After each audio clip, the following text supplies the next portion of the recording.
할렐루야. 성도의 고난은 불행이 아닙니다. 그 너머에 참된 복이 기다리고 있습니다. 오늘도 점점 더 강해져가는 성도님들 되십시오. 오늘의 말씀은 이사야 41장 17절에서 29절 긍휼의 하나님을 만나십시오입니다. 이사야 선지자는 유다가 살 길, 인생이 살 길에 대해서 이야기를 합니다. 그 길은 하나님의 창조 섭리를 인정하고 하나님의 말씀을 따라 살아가는 것입니다. 하나님은 우리가 가장 비참하고 연약할 때 우리를 돌보시는 하나님이시죠. 사람은 가난할 때 무시당합니다. 여러분, 가난을 경험해 보신 적이 있는지요? 가난하면 친구도 떠나고 이웃도 무시하고 심지어 가족들도 외면할 때가 있습니다. 오늘 17절 이렇게 기록되고 있습니다. 가련하고 가난한 자가 물을 구하되 물이 없어 갈증으로 그들의 혀가 마를 때에 나 여호와가 그들에게 응답하겠고 나 이스라엘의 하나님이 그들을 버리지 아니할 것이라. 하나님은 우리가 어떤 처지에 놓인다고 하더라도 오늘 버리지 않겠다고 말씀하십니다. 하나님은 이사야 선지자를 통하여 완전히 새롭게 하시겠다고 말씀하셨죠. 옛 이스라엘의 모습, 세상을 부러워하고 그래서 우상의 식을 붙잡는 것으로는 결코 복을 누릴 수 없기 때문입니다. 그래서 하나님은 그들을 새롭게 하셔서 다시 시작하시겠다고 말씀하시고 계시는 거죠. 여기서 우리는 하나님의 구원이 무엇인지를 살펴보게 됩니다. 하나님의 구원이란 옛 것을 어느 정도 고치는 것이 아닙니다. 완전히 새로운 것으로 만드는 것, 이것이 하나님의 구원인 것이죠.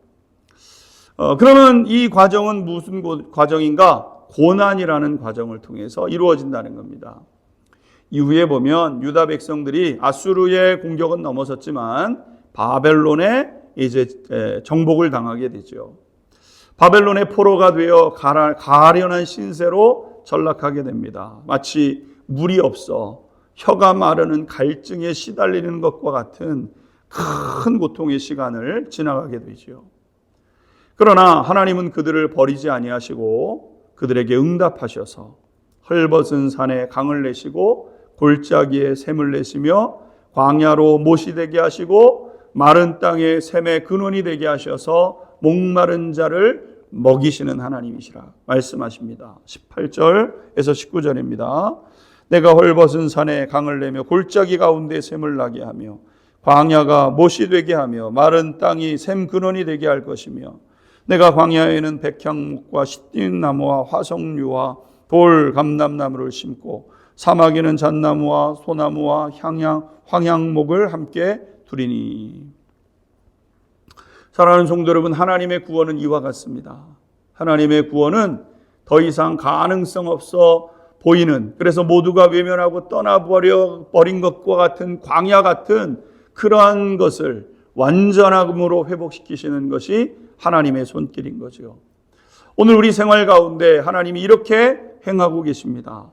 죄로 인해 고장난 사람도 하나님 안에서 하나님께서 고치시고 회복시키시는 하나님이시죠. 그래서 하나님 안에서 소망을 갖지 못할 사람이 아무도 없습니다. 하나님만이 진정한 소망이시기에 하나님을 꽉 붙잡고 믿음의 여정을 걸어내는 우리 안양중앙교회 모든 성도님들 될 수 있게 되기를 주님의 이름으로 축원합니다. 기도하겠습니다. 긍휼을 베푸시는 하나님, 하나님의 긍휼을 필요로 합니다. 하나님 완전한 구원에 이를 수 있도록 인도하옵소서. 예수 그리스도의 이름으로 기도하옵나이다. 아멘.